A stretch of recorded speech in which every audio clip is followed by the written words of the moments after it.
Public servants, thought leaders, and experts from across Canada are reflecting on the ideas shaping public service, leadership, policy, governance, innovation, and beyond.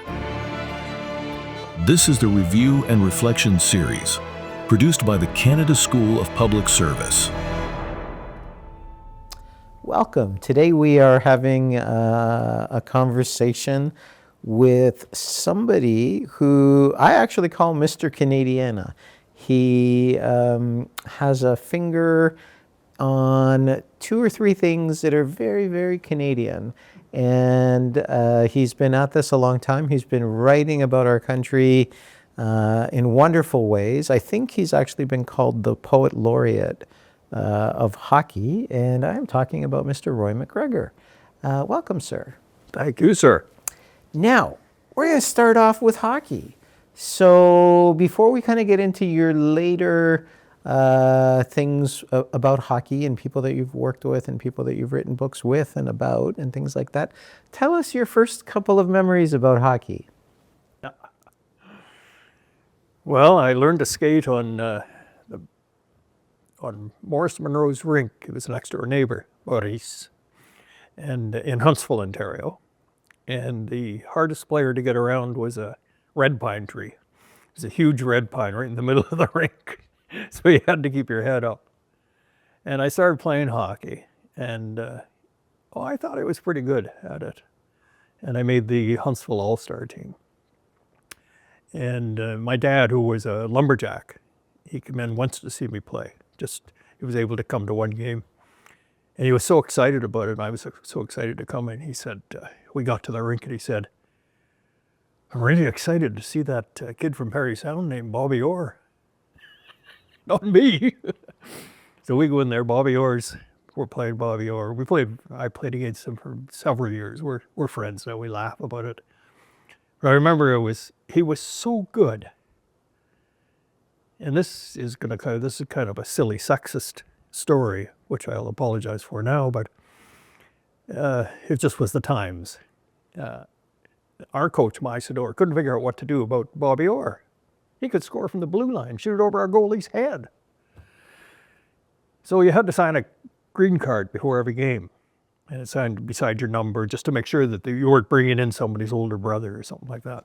So we all signed the card, and Parry Sound Shamrocks signed theirs first.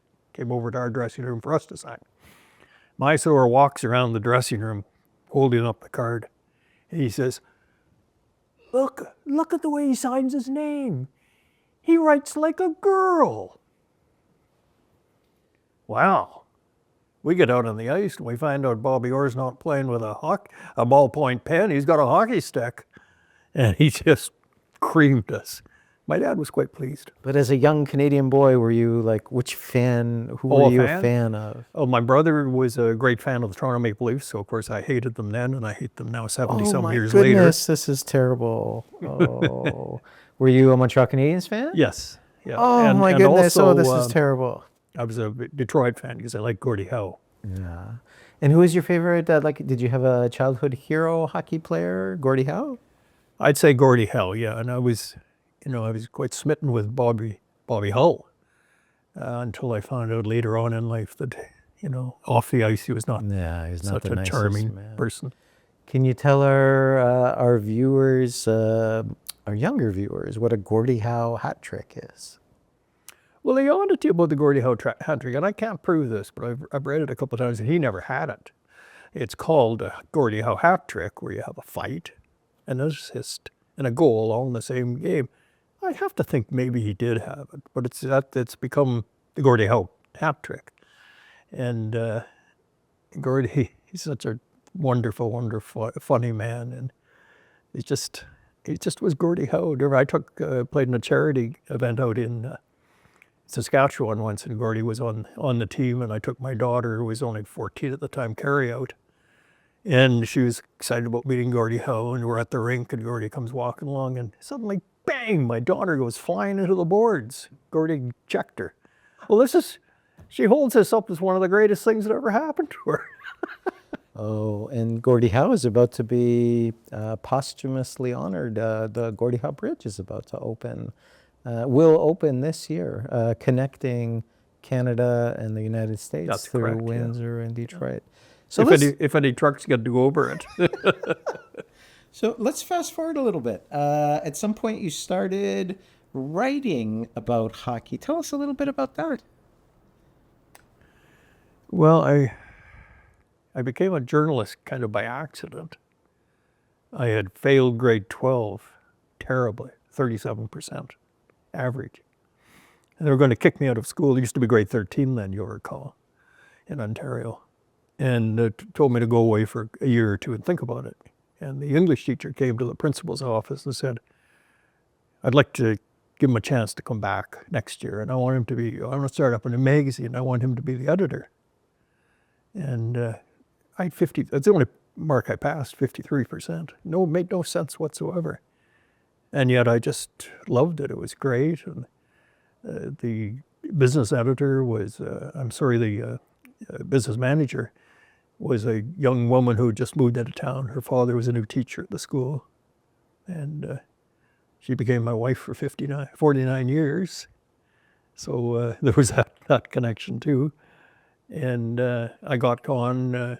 After that, I went to journalism school, got on at Maclean's. And then that 72 series, we got married in 72, during the 72 series, as a matter of fact. And I was at Maclean's as a very lowly assistant, but they thought that I knew something about hockey. Ken Dryden wanted to write about the 72 series in an article. And they said, well, you have to ghost it for him because, of course, hockey players can't write. And so Ken and I met and talked, and he had all kinds of binders filled with information that he had dictated when he was during the Summit series of 72. Was he taking notes as he was? He talked into a tape recorder, and then it was transcribed for him. And they were in these red folders. I read through them for interesting thoughts, interesting mind.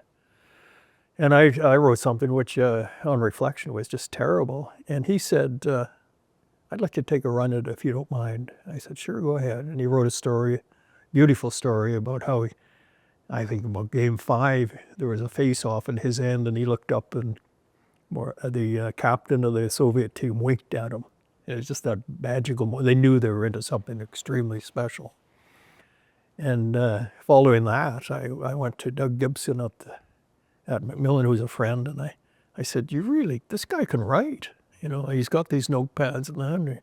You have a look through them and you talk to him, and it took years and years because Ken was not fast. And that's what became the game. Yeah. Oh, I thought you guys co-wrote something before that. Yeah, we co-wrote Home Team after that. Right. Yeah. And so that was, it was after that. Okay. And the game, like an iconic Canadian book. Absolutely. And for those of you who are, again, younger, who enjoy hockey, it's one of the very, very best books on hockey. It chronicles a year in probably the best. Yeah, it's iconic. I had a hockey novel come out the same day, and it was called The Last Season. Yeah. And Gibson was the publisher, and they had this brilliant idea that they would have these bookmarks in all the bookstores of Canada. On one side would be Ken's The Game, and on the other side would be Roy's The Last Season. I went in every bookstore in Canada, never once saw my side up.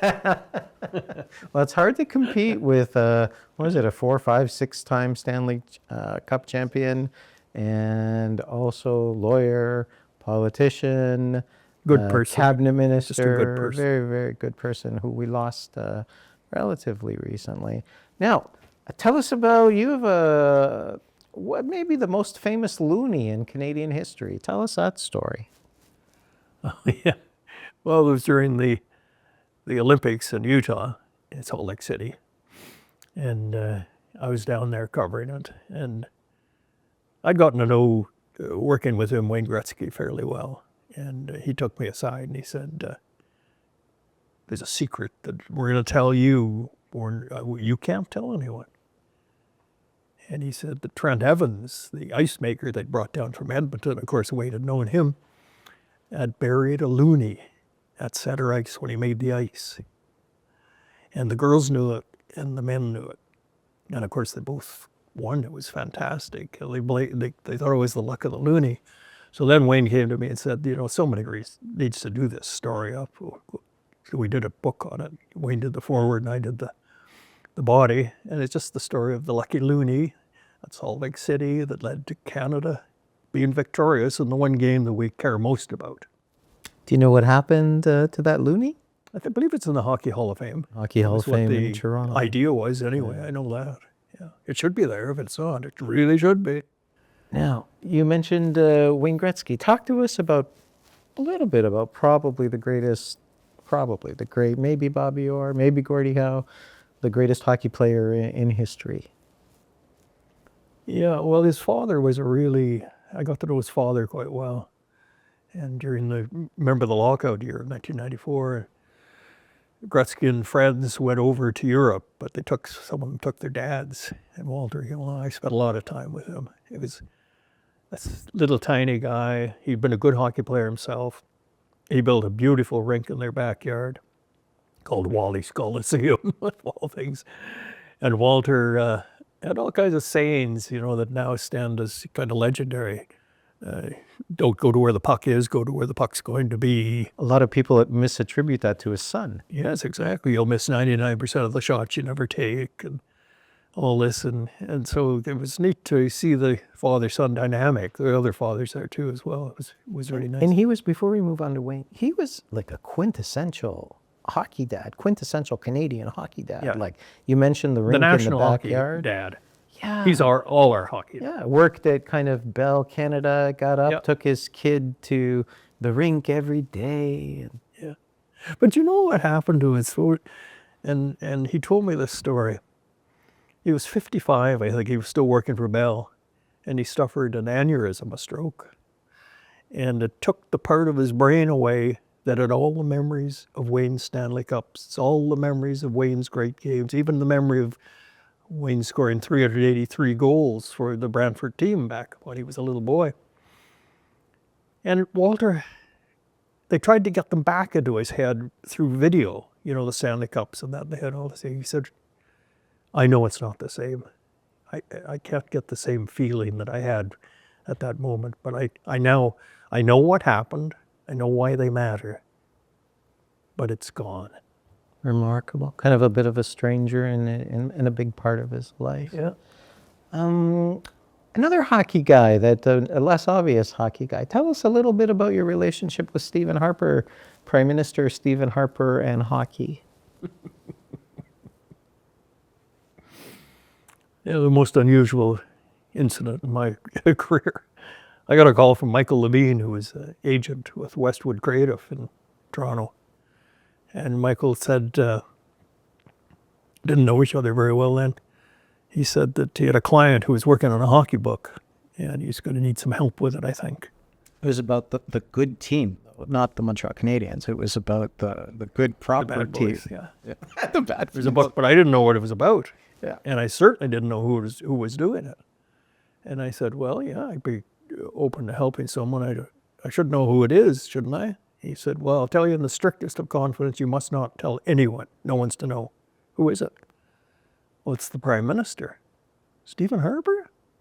Yes, the Prime Minister. That's how he relaxes at night. He works on this hockey book on the origins, really, of the Toronto Maple Leafs, the Toronto professional hockey, and how the turn from amateur hockey to pro hockey happened and how people fought against it. And well, okay, I'll go and meet with him. So I went down there and met Nigel Wright in the center block, up to Prime Minister's office, the office that he has there, not just the one across at Langevin.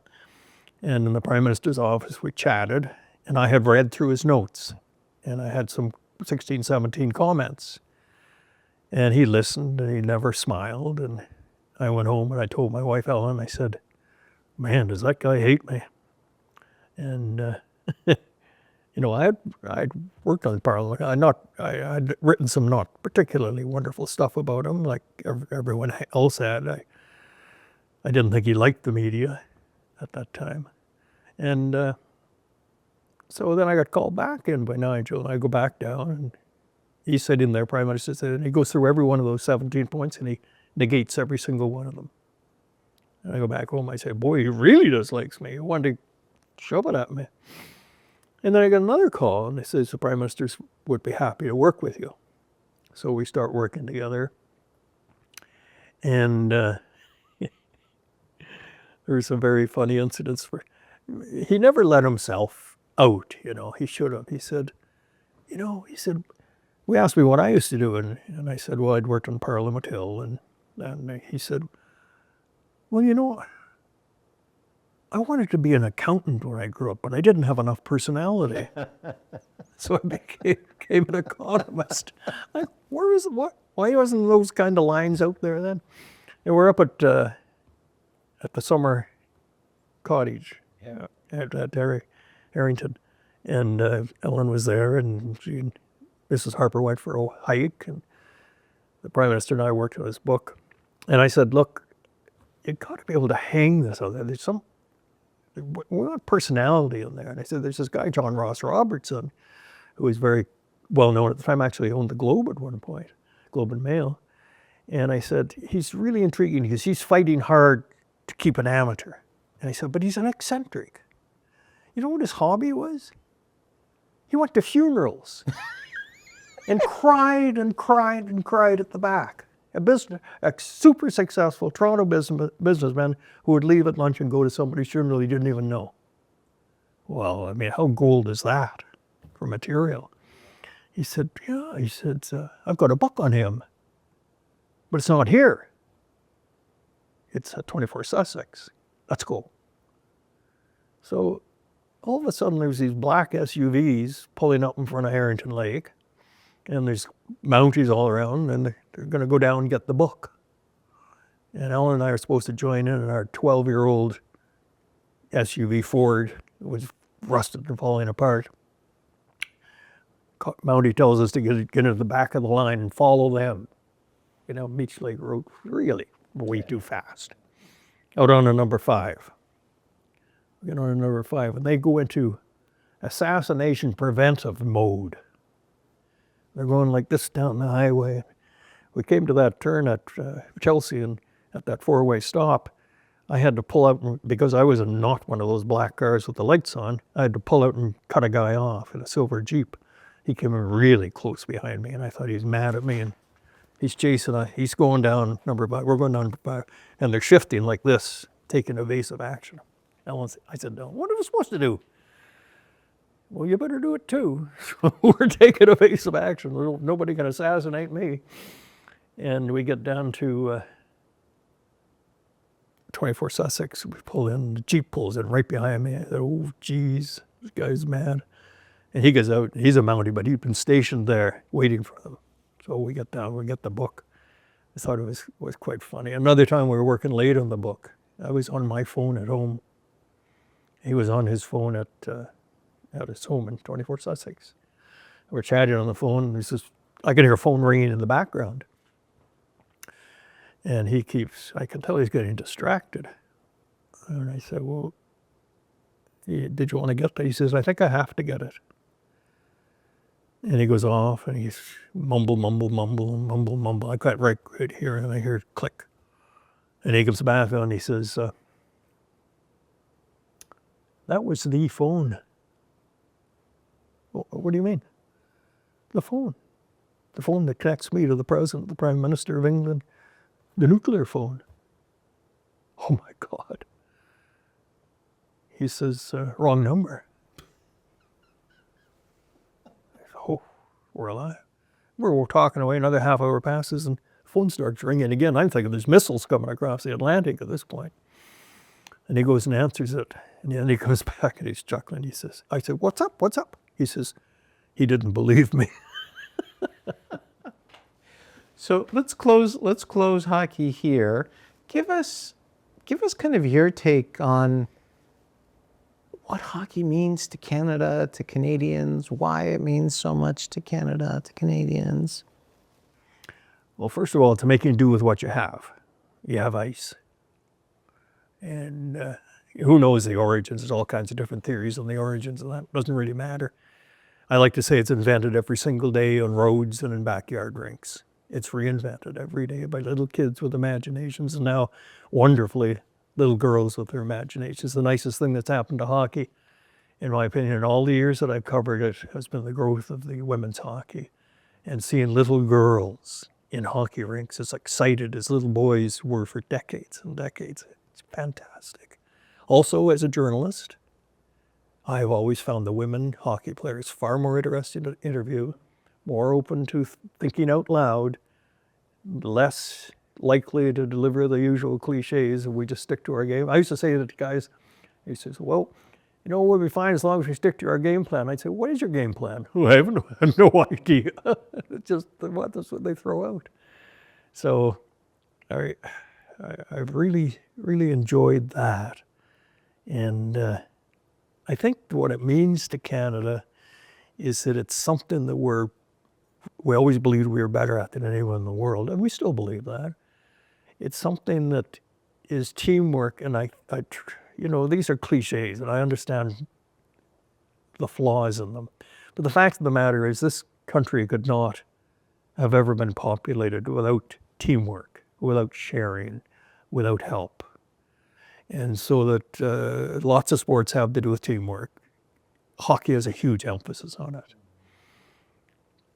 Hockey, because of going back to Gordie Howe and Jean Beliveau, people like that, humility is hugely admired. Canadians say sorry all the time. Canadians don't like to, you know, pop their buttons as much as other people and Americans, and I think that's part of it, that there's a humility side to it. There's a great skill side to it. Of course, there's, well now, I mean, there really is a co-ed side to it, and so it's men and women, and we're the best in the world. We're not always. I think it's good when we lose. I know that's a crazy thing to say. I truly believe it's good we lose once in a while. Yeah, I think I was devastated. I think it was 1980. We lost at the Olympics. Yep. I was, I think, 12 years old. Just devastated. Devastated. So let's move to a second Canadian topic now. You said for hockey, you said you make do with what you have. Another thing that we have a lot of is like rivers and canoeing. And in many ways, kind of we owe our existence to rivers as a country, the St. Lawrence River, and then coming inland and using rivers as our original highways. Tell us a little bit about your relationship with rivers and canoeing. And again, you've written a couple of books on this as well. Well, it's a big part of my life. I like, and I'm very proud to say that my mother taught me how to canoe. My grandfather, her father, was the chief ranger of Algonquin Park, and they lived in the park. And I mean, my mother was a wonderful canoeist, and we'd go all over, and she taught me. And because she had not only her 4 kids, but usually several cousins and that living in there in the summer all the time, that was her peace, to go out on the water, leave me alone. You could hardly even hear the paddle. And, you know, as time went on, Ellen and I, my wife, we started doing a lot of tripping. And one day I started thinking that I had this phrase in my head, no canoe, no Canada. Because actually, you know, so many of the canoe inventions had to do with exploration. All of the exploration could not have taken place without canoeing. And then one day later on, it occurred to me, no rivers, no canoe. And I needed to take another step forward. It was the rivers. That's why I called them the original highways. I don't know whether that was a good title or not. They were the original highways. They're what took us everywhere, and in large part still kind of carry us around. But the beauty of Canada, I truly believe, lies in the waterways and the rivers and just the wonderful places you can go to. And everyone has a secret place, it seems, in Canada. My secret place is in Algonquin Park, no surprise. But it's a place, it's a falls in which the falls it falls into kind of a granite bowl and spills into another granite bowl and spills into a, and kids go in there and they put who can paddle in from the camps and that, they put their life preservers on upside down like a diaper. And they pull them up like that, and then they slide down from one to the other. And it's a magical place. I always say that if this were in the United States, you know, there'd be signs saying 40 minutes to ride, and there'd be shuttle buses taking people into it. But no, you have to paddle in. Now, do you remember what Pierre Trudeau, the first Trudeau, said about canoes and canoeing? Can you I tell our remember audience? He said that basically, if you go 500 yards, you know, you enter a wilderness in a different state of mind. I can't remember his exact wordings, but that's essentially what it was. That it only takes you those, you know, 5 minutes of paddling, and you've kind of vanished the date. You've gone back into the original territory, which is hard to believe that so much of that has not changed from when whomever was paddling it. He also said something to the effect of, if, you know, you can read about Canada, you can write about nationalism, and he said something like, but until you get out in a canoe and feel Canada in your bones. Feel your And bones. that was kind of one of the kind of the classic Canadian statements about Yeah. canoeing. Do you And have a Pierre favorite Burton, canoeing of course, joke? had Yeah. the other one. Yeah. A Canadian knows how to make love in a canoe. Exactly. My friend, my whitewater friend, Phil Chester, from a teacher, retired teacher up Deep River, he said, no, you got it right. He says, a real Canadian knows to take the central fort out before making love in a canoe. All right, now let's turn to our third and our final talk about Canadiana, and you've kind of hinted at it a little bit. You've mentioned a few times Huntsville and Algonquin Park. You are one of Canada's top authorities on one of Canada's top cultural icons, Tom Thomson. Tell us a little bit about your relationship, because I know you have a bit of a familial relationship with Tom Thomson, the legend, and Algonquin Park. Well, I grew up with Tom Thomson, but he didn't know it. First of all, we were in Algonquin Park. I was born on the edge of Algonquin Park in a place called Whitney, and then I grew up in Huntsville, on the other side of Algonquin. So I lived in his paintings, so to speak. But there was much more to it than that. My grandfather knew him. He was a fire ranger at the time. He wasn't the chief ranger then, but he knew Tom Thomson. Did not like him. He didn't like my grandfather didn't swear, for example. Tom Thomson would have swore he drank. My grandfather didn't drink, and he was perceived to be a bit of a womanizer. One of the women that he was involved with was Winifred Traynor, whose sister had married my grandfather's brother. So there was a familial connection there. Plus, Winifred lived down the street from us in Huntsville, just down about, 7 houses. And so I grew up with her. My mother was terrified of her. She'd hide if she thought that Winnie was coming to visit, because she was a very opinionated, strong woman. And for our viewers, she was rumored to have been Tom Thomson's fiance. Yeah, they were rumored to have been married. Our family certainly believed that. They had looked into renting a cabin and that kind of thing for getting married. And Winifred maintained that. She also I helped clean out her house after she passed away in 1962. And of course, it was just frozen in time, but there are also, although I can't say I put my hands on them, and there were 14 small paintings, The now worth $2 boards. million each, Yeah. the sketches, Yeah. $28 million. She didn't even have running hot water in her house. She had no furnace, no This is heating. in Huntsville? Yeah, Or- just an old-fashioned oil heater. She had nothing. She never would sell them all. She would never do anything. She would take, when she'd go visit her in-laws who had moved to the States, and down in New York, she would carry the 6-quart basket over to, her name was Addie Sylvester. She was the Bell telephone operator in Huntsville. And Addie would take them to her house. She lived alone, and she would put them behind the wood stove. So the wood stove and the 14 paintings were there. Well, they never burned up. And so I became very, very interested in the whole Tom Thomson story. Began pursuing it. My cousin inherited all of Winifred's stuff, her cottage that Tom Thomson had kept his paintings at Canoe Lake. I helped clean that out as well. And over the time, I started interviewing people, talking to people, that hadn't been spoken to, like Dr. Pocock, Winifred's doctor, Mrs. Daphne Crombie, who I think Tom was kind of chasing her. Her husband was suffering from TB, and they used to send you into the park to wrap you in blankets in the winter, even have you out there just breathing that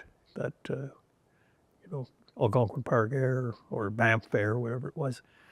And she had been told by the proprietor, the wife of the proprietor of Mulward Lodge, where Tom had been staying at the time of his death in 1917. Let's pause on his death. We'll get to his death in a moment. Tell us a little bit about his life. Tell us a little bit about his paintings. Tell us a little bit about why they seem to be Canadiana. They seem to be like, if you talk to people, it's like group of seven. Tell us a little bit about that before we go to his death. Sure. Well, he painted what he saw, which is a cliche, but it's true. And many people in Canada did not believe that that was paintings, that, paintings were portraits. Paintings were of old buildings in Europe. They were not of trees, leaves, water. Come on.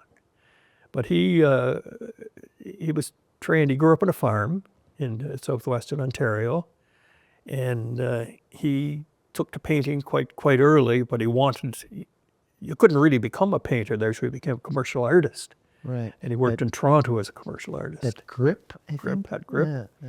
And there were a number of them there, and some of them did later become members of the group of seven, MacDonald, for example.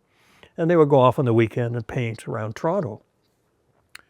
And Tom basically discovered Algonquin Park, which you could get to by train.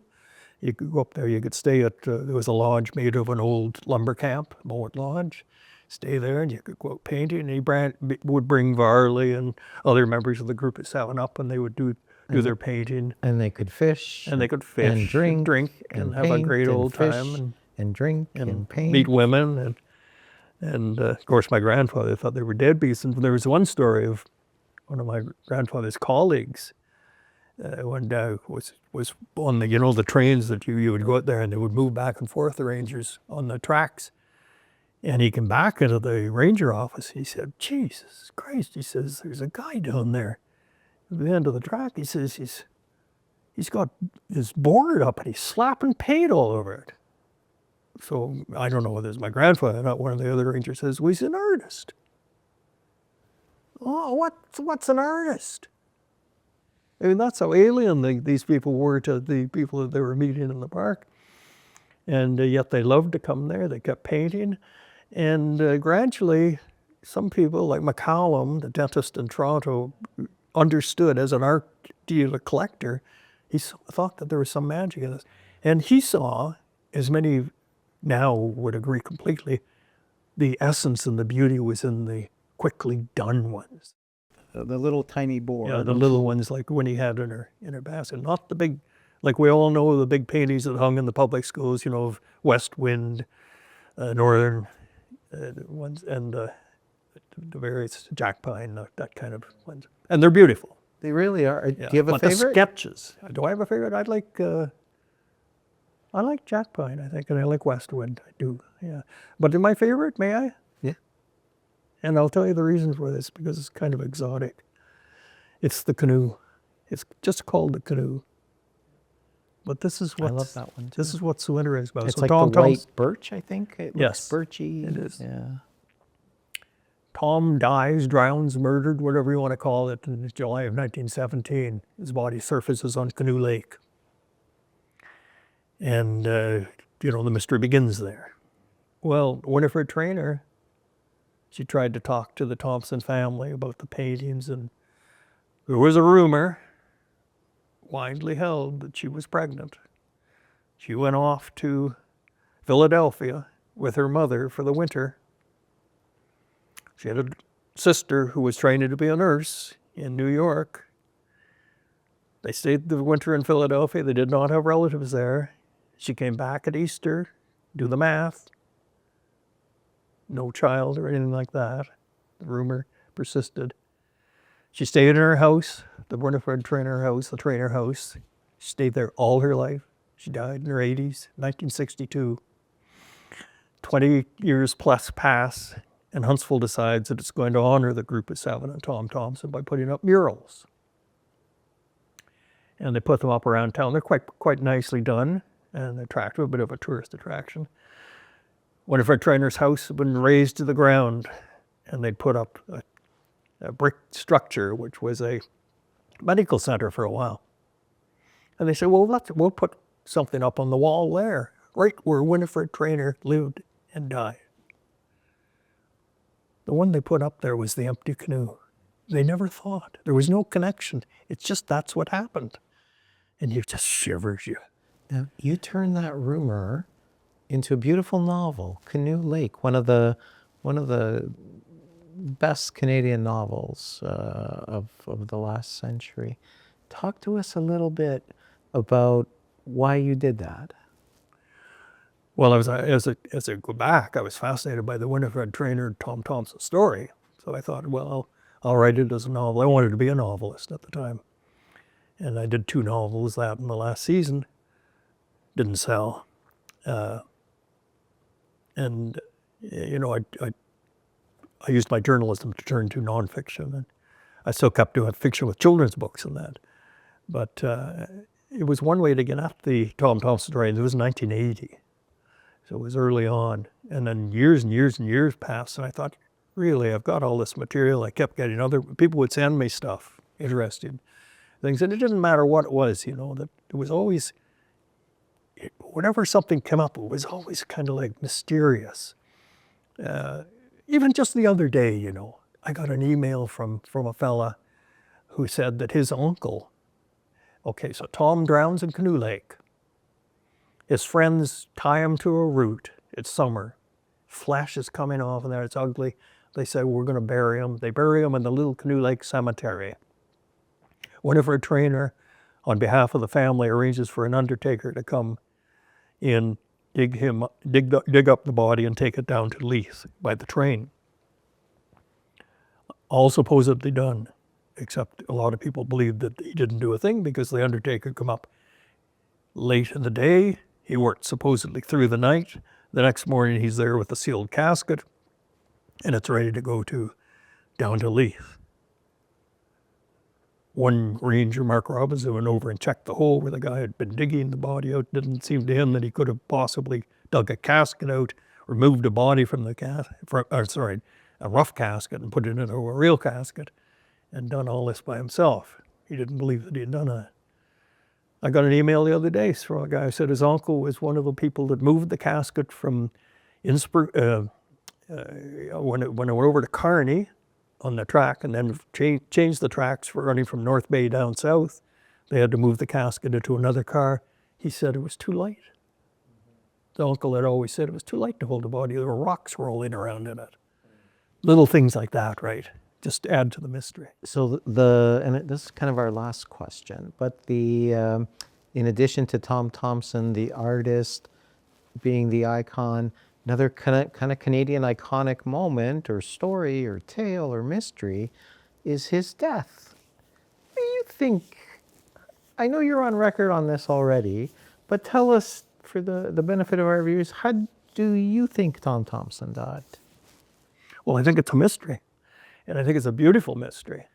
And I talked to the Thomson family because there was a movement at one point to do, when DNA became very popular, the DNA identification.